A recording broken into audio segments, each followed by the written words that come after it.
Hello, everybody, and welcome back to another offseason recap slash season preview. Today, we are tackling the Oklahoma City Thunder, who had the second overall pick in this year's draft.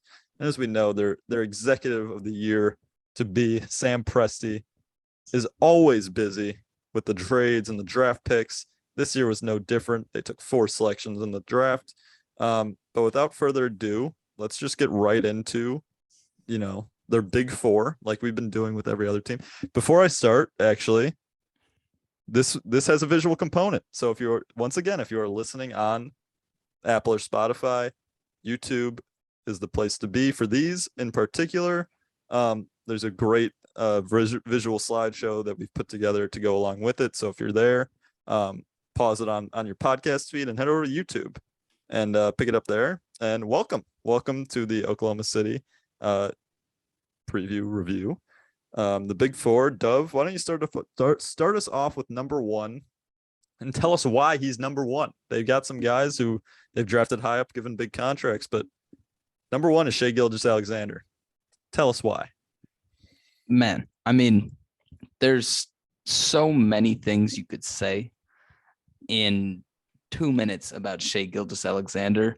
But I feel like just the most important thing for him, which I put, in the slide, is that coming into this year, he needs to be not just, the guy who is coming out there and giving you the production like the leader, but he also needs to be giving the other aspects. So talking on defense, talking off the bench, on the bench, just kind of, I don't know. You have to fit into that leader role, being in the position that he's in, being the damn near vet for this team, for this squad, when you're talking about guys that actually get real minutes. Shai is that guy. I don't doubt that he's going to have the same season that he's had for the past 2 years. 25, 30 points per game, 6, 7 assists, good shooting splits, some game winners here and there. So it's a good time with Shai. Shai's the man. There's a reason he was the set. They got lucky that he was available in trade when they traded Paul George to the Clippers. Like, you look at teams like the Nets who are trying to trade KD for an established star. Teams don't want to do that anymore because, you're giving up a guy like Shai Gilgeous-Alexander. So we're seeing that right now. And JD, we're looking at 2 and 3 here. It says Chet at 2, Josh Giddey at 3. Do you necessarily agree with that? Would you put Chet at 2 right now? Disclaimer. I realized when I was going back and putting the pictures in, or putting the other pictures for the slides in, that this was not in the order that I wanted it to be in. Josh Giddey was supposed to be at 2. Just ignore that. Well, it's a genuine question. Do you think Chet is 2 and Josh Giddey's 3, or would you flip them, Duve? I mean, I have no idea at this point. That's what I'm saying. I think I might put Josh Giddey at 2 just because we know what we're getting out of him right now. Yeah, but I would probably agree with that. Definitely. If you put Chet at 2, I wouldn't say like, what are you doing though? Like, yeah, I wouldn't think you're like totally crazy. Yeah, like. Yeah, I'm on that. Dove got a little defensive, like I was. Well, no. Just a disclaimer. Just a disclaimer in the sense. That's why I was. It's like, oh shit. Yeah, because I forgot. It's kind of whatever you think Chet's gonna be. Because if you look at Josh Giddey, like obviously Josh Giddey put up triple doubles. I don't know if he became the youngest player to get a triple double. I don't know. People keep breaking that record year after year of LaMelo and Luka, but Josh Giddey will never, I don't want to say never. I don't think this year he's making that leap scoring wise. I think he will still be a good defender, ball handler, passer, rebounder, vision. But scoring wise, there's a very good chance that Chet will be a higher scorer than Josh Giddey this year. And that's a really good argument to put him as the number 2 star core piece, especially being younger. We've seen what he can do as a shot blocker. We've seen his range. Chet has the potential to make the, unless maybe Keegan Murray with the Kings. I think Chet could be the number 1 rookie this year. I think Chet could win Rookie of the Year. Yeah, I mean, we saw him in the summer league for the few games that he played. He looked he looked amazing. Like he was better than in those games than he ever was in college. Like, But it's summer league, so we'll see. Yeah, we'll see. I mean, he's gonna have matchup nightmares for him that benefit him and a lot that don't benefit him.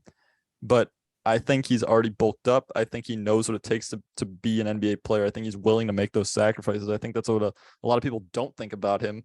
I think he might be the best rookie, and that's why he's going to be rookie of the year. Really quick, just something you said about him bulking up, or him being bulked up. I don't know, whatever. I don't think the conversation about Chet, and is going to sound weird just by itself saying it, but I don't think the conversation about Chet being a good on-ball defender is really the conversation we should have. It's if he's going to be the off-ball presence that we've seen people like Giannis, Robert Williams, kind of. What did I say? I didn't say anything about his on-ball defense. I know I said this is going to sound really unrelated and weird, but it's just like with Chet, that's all I'm thinking about. That's it. Can he play off-ball defense like those guys? Can he be a free safety? Yeah. And if so, I don't care about any other part of this game. That's what he's proven to us he can do.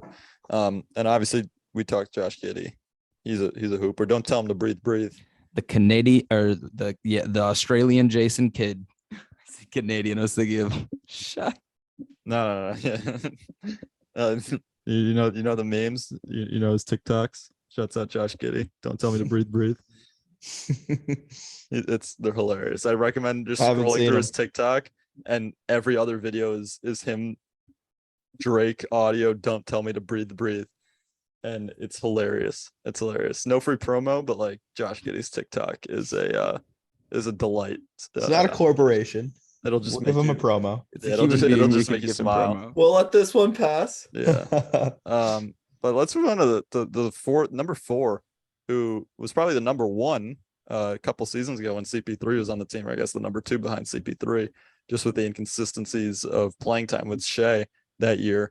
But Lou Dort, he just got rewarded this offseason with a bag. We'll get into it a little bit later in the episode, but I think Lou Dort at this point, like obviously he's still very young. I think we know exactly what we're getting out of him every given night. He's a 3-and-D guy. He is the definition of 3-and-D, and that's about it. He'll give you about 40% shooting. He's going to shoot a lot. He shoots a lot. For someone who you don't think is like an offensive star, he shoots the ball a lot. And I think he has the capability of, like I said, Chet's the number 2 scorer. I think the person he's probably competing with is Lou Dort for that number 2 scorer behind Shea. And obviously the defense. Do you think Lou Dort proves, like, does anyone think Lou Dort's not worth that contract, a 4-year, $82 million contract? Does anyone disagree with the Thunder handing out that kind of money this early in their rebuild when they might need it, 2-3 years down the line? Dove, I will say I'm surprised that he got that much money, but like, it's kind of like the Anthony Simons thing where if down the road he's still a young guy that you know what you're getting out of him, if he develops more, then he'll be very happy. So like, I don't know. He's what Patrick Beverley thinks he is. He's got the swagger. Dove, you had something to say on that. I have the Beverley perfect anti-comp for this situation. And you're going to love it, Shub. Yeah. Duncan Robinson. Got a bag. He's the opposite. It's the opposite. Yeah. He's got can the shooting. only shoot and can't play any defense. Well, but like, I think that's disrespectful to Lou Dort. Yeah, he's not a terrible shooter. I understand what you're saying. Monetary. Yeah. Simply monetary. I'm saying like a specialist. Look at that. He is a specialist getting a bag for being a specialist. I'm super happy with the contract you give Lou Dort. You say, hey, it's been 3 years or whatever. 2 of those years were great. We're really great. The playoff series was great. You've been excelling as a 3-point shooter, or improving as a 3-point shooter over time. You've been excelling as a cutter, off ball slash or whatever. Here's a little bag. Thank you. Stay with us. You're very good. We like what you do. Keep doing it. And that's how you get those guys, not just Lou Dort, but guys who are coming into the league or going to come into the league, guys who have left the league. That's how you get those guys to do what they do. You reward them. You put them in the position to do what they do and do it successfully. And for the viewers, Doug, what is C/S? Catch and shoot. Sorry. Yeah. Just for those of us who don't know. Yeah, for those. Just for the viewers. All Yeah, right. thanks. Let's move on to Sam Presti's favorite pastime. He pretends that he's in 2K, and he loves trading for draft picks, first round draft picks to be specific. This year, what did he take? He ended up having 3 first round draft picks essentially, and 1 second. Chet Holmgren at 2. Ousmane Dieng went 12, 11? Like unofficially, Yeah. 11. Yeah, 11. And what pick did Jalen Williams 1 go? Like Jalen Williams won. 15, 15, like 17 maybe. ish. Like, and then Jalen Williams 2 went in the second round. But he'll probably have an impact in the first year of his career. Yeah, Sam Presti loves the draft. He's been drafting 3 or 4 guys every year for the past 3 seasons, ever since they started loading up on draft picks. When it probably dates back to like the Russ trade. I think they got draft picks out of that when they got CP3. Jalen Williams with 12th. They got back-to-back picks. Oh, okay. Wow. So they obviously invested a lot in this specific draft class, which says a lot about Sam Presti. Yeah. They have so many draft picks. Anyone have any thoughts? Jack, do you have any thoughts on any of these guys in particular? I mean, I didn't know him until like a week before the draft, but the highlights I've seen of Ousmane Dieng, he looks pretty damn good. Like, you never know what you're gonna get a lot of the times when you draft like young guys that didn't go to college, like playing not in America. But he looks very good, has the build, has the wingspan, is very young, and I was super impressed by his film. We know we have in Chet, but Ousmane, he's the sleeper. I think he's the sleeper. I liked him going into this draft as like the outside of the top 6 guys who I would pick. Like if the Pistons didn't get Duran, you would have liked Dang. Yeah, that says a lot. Yeah. Dove, you got something to say on these Jalen Williams with an E is about to be a dog in this league. Is that the guard or the center? That's the center forward. He's the what? One's a center. One's a bigger man. One's a smaller man. Is it the bigger man or the smaller man? If you're looking at the presentation, he's the one in the top right. I genuinely that doesn't he's a help smaller me. man. He's the guard forward. Yeah, he's the guard. He's the guard forward. But he's like, I feel like he's like 6'6", 6'7". Am I tweaking? That doesn't change the fact that he's a guard. Whatever. Jalen Williams has clamps. Like if you look at the summer league, one was starting at guard and one was starting at center. 6'6". Okay, he looks big. He looks big as hell. Also, Jalen with an eye is big. He went to Arkansas. I don't know if I paid as much attention to Jalen with an eye. He was on Arkansas. They were good last year. No, I just mean in summer league. Yeah, facts. I was gonna agree with you. I think the shorter Jalen Williams, so I guess Jalen with an E, it had a very impactful summer league, overshadowed by Chet and Giddey, and I think he could have an immediate impact. Duve, you got anything to say on the draft picks, or should we just get back into the rest of the team? I was just gonna say, when we get to the roster talk, it's gonna be difficult to get all these guys in. That is true. But, they got a lot of guys starting Chet, so we'll go from there. Yeah, so let's is Ousmane the Poku replacement? What? Figure out next. Yeah. All right, let's keep going. Oh, my favorite Thunder core that you just glossed over. Shouts out Melo. Shouts out OKC Melo. Yeah, facts. Gone but not forgotten. Almost got a jersey. All right, that would have been hilarious. So the Thunder, obviously, they do their building from the draft. They don't really make a lot of moves. But to begin the draft season, they actually traded for JaMychal Green for a first-round pick. They essentially had a first-round pick swap, but they gave up this year first-round pick for a future Denver conditional first. Then they took on the contract of JaMychal Green. I don't think he stays on the team, but that was their first move. Picked up JaMychal Green. If he does stay on the team, he'd be a decent vet for them. But breaking news today from Woj was that they re-signed Kenrich Williams, 4-year, Whatever you wanna $27 million. call it. That's not a cheap deal. That's role player money. That's decent role player money. We already talked about Lou Dort getting his bag, and then they re-signed Mike Muscala to be their, honestly, potentially starting center, depending on what they're doing with Chet on a given basis, if they want to give him less money. And the only player they really lost was Isaiah Roby, and they chose to lose him by waiving him. Everyone else who's been on the team is pretty much still there, which is really interesting.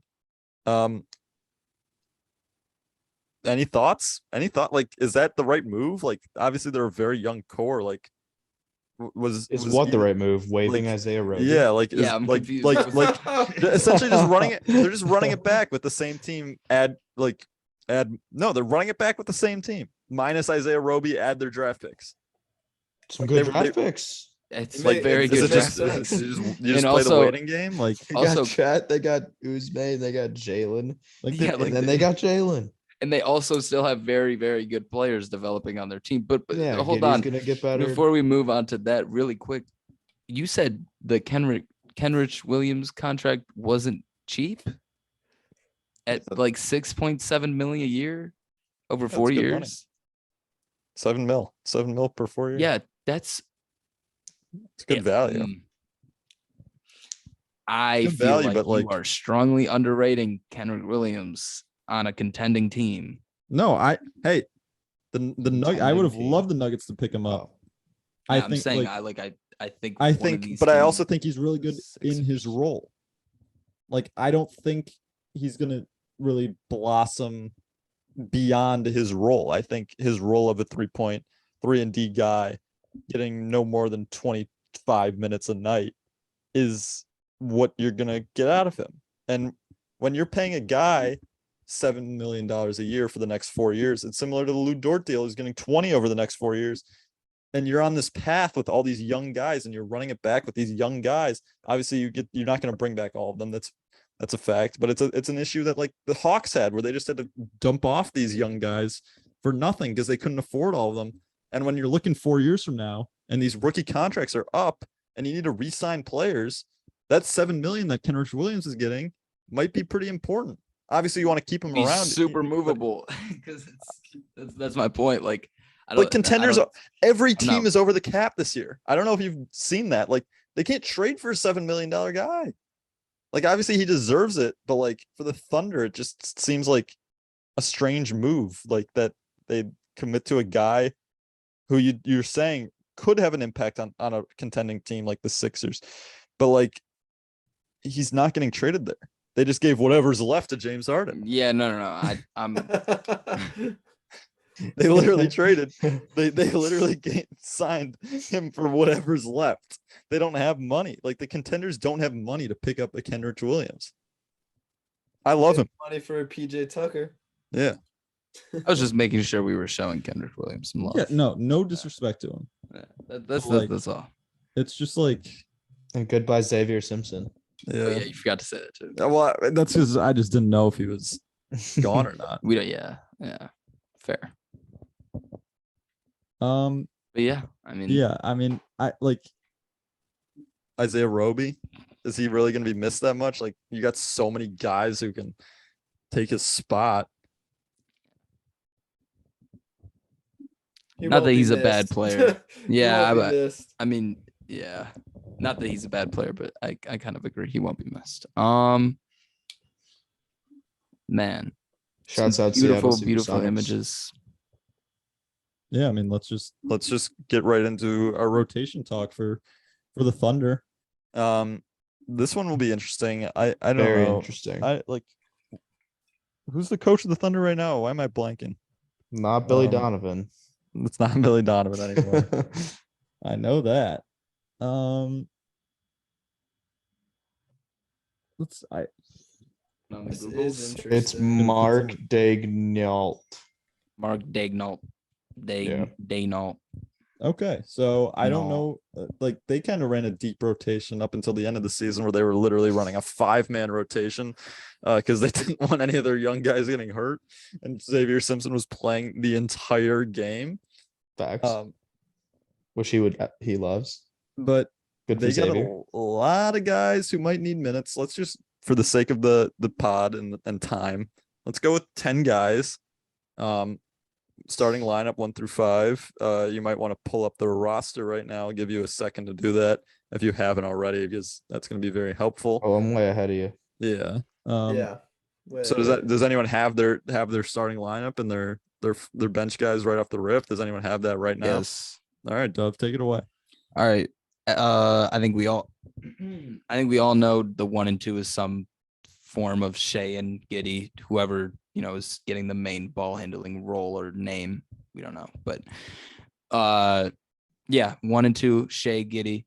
3 is where it's kind of a little bit tougher, but I'm assuming you go Lou at the 3 and just run small. Depending on what team, you might have to throw Giddey onto the bench and throw Dort there. And then you got Kenrich Williams or Darius Baisley. I think it's Darius Baisley in my opinion at the 4. And then you got Chet Holmgren at the 5. And then, I'm going to stick with that. And then off the bench, you got Trey Mann at the 1. You got. That's good stuff. JRE JRE is the first guy off the bench for me. Sorry. JRE. Wow. Jeremiah Yep. Robinson Earl. Yep. And then Kenrich, Trey Mann. That's 7. Is that 7? Jeremiah Robinson Earl, Trey Mann, Kenrich. It's 8. Yeah, It's that's 8. 8. Damn. And then let me get a Moose. Yep, Moose. Shout out Moose. And I think Aaron Wiggins did enough last year where I'm putting him at 10 for now. So no Jang or Williams. You're not starting your 11th or No 12th Theo overall. Sorry. picks. Come on, Doug. And you're starting Mike No Muscala. Alexi. Take Moose out Mike there and Muscala is take not Moose, playing. take Moose and take. You didn't have Poku in there either. Yeah, I don't Poku. think Poku's playing. I was looking at the app. Fine. That's why. I love Aaron Wiggins. I really I'm want not Aaron thinking- Wiggins to get run. I think Aaron Wiggins is staying. Moose you can take out and put Usman in because he can probably run some 3 and 4 and 5 will get cleaned up with the rest of the JRE minutes.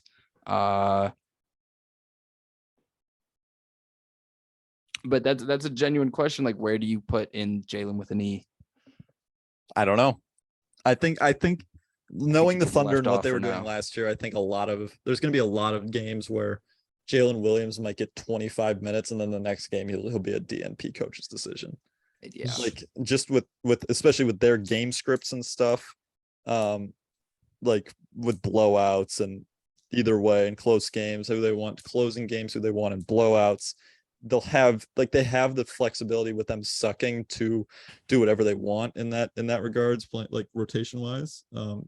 So you're at 1,000% putting Aaron Wiggins in the rotation over Jalen. No, I'm not 1,000%. Like if you go into preseason and you go into preseason workouts and Jalen Williams continues on this like upward trajectory of just looking like an absolute lock as an NBA player, like as this 1 through 10, Yes. then yeah, sure, he obviously is in that 10. But like as of right now, I think you give it to the guy who spent the last year trying to prove that he deserves a roster spot, and did a pretty decent job at it. He didn't do a great job in summer league, but it. All right, Jack. I guess. Do you have like this? Do you have the same starting 5 as him, which was Same starting 5? Yes. Do you have any guys who you disagree with? Who did you have at the 4? Who did I have at the 4? Wait, you had Baisley. Baisley. Yeah. So yeah, I agree with that. Yeah. Off the First bench, off what the I would bench. like to see in no specific order is Robinson Earl, it's Usman, it's Jalen Williams. I'm putting them in there just to make sure they get in there. And then 2 more. Got to get a big guy. Well, Poku. Moose. they have JaMychal Green. He's not going He's to not play. gonna play. I guess Trey Mann. And You guess Trey Man. That's up for you. Definitely Derek Trey Man. Favors. sorry, Derek I Favors. guess. I like Derek Favors. I love And it, Derek maybe Derek Favors. Favors. Mary David. No, But Poku. Derek I'm Favors is putting not in your Poku. 10. I'm putting Yeah. Poku 10. Poku's my 10. Derek Maybe a Favors is a Jalen guy with an who's eye. To be honest, they might run 11 or 12 deep in any. Yeah. they I could. wouldn't be shocked. Like, I mean, Yeah. to be honest, none of this is really, means really anything because between injuries, coaches' decisions, Yeah. matchups, but at the end of the there's day, so many we're different. giving the 10 that we think would give the Thunder the best product on any given night. That's why we're Yeah. saying, like, that's what we're speculating. We're not saying this is who like should get minutes because that's who I like. We're saying it like obviously because we like them, but that's because it's what we think will be the best product for them right now and in the future. So Duve, you got any gripes with either of their lineups, or like does it not really matter too much who they roll out on any given night? I definitely agree with everybody there. I mean, it's gonna be weird with like a Theo Maladon. Yeah, no, it wasn't mentioned yet. Who else am I missing? I was just thinking of him. I'm blanking. Ty now. Jerome. Ty Jerome, he's definitely a G League guy. Jalen with an eye. They have other guys. You guys rarely said Poku. I thought Yeah. he could start. I love Poku. The Which Slim is Towers. interesting. And then I want to quickly ask you guys, what happened to Moses Brown? He That got was- traded. He had a great Okay, stretch he 2 got years ago. He got traded traded. to Yeah, yeah, yeah. Cleveland. No, he got traded to And Dallas. He got and traded then to I don't Dallas and then know. Cleveland, and then wound up with And Cleveland. he's still in Cleveland, right? Yeah, but he's he's still in like- Cleveland. He doesn't I play. don't remember him He getting. doesn't Yeah, play. I was He gonna say I had a don't remember getting a lot of 2020 games. game with the Thunder, and that wasn't. Yeah, he enough. was nasty, but He was nasty. they got I love rid of him. Moses Yeah, Brown. he was love Moses good. Brown. Definitely Baisley gets run for me. I don't think he starts though. But I don't know. It's just they have so many guys. It's kind of like the Magic where they just Yeah. have so many guys that could hit. Yeah.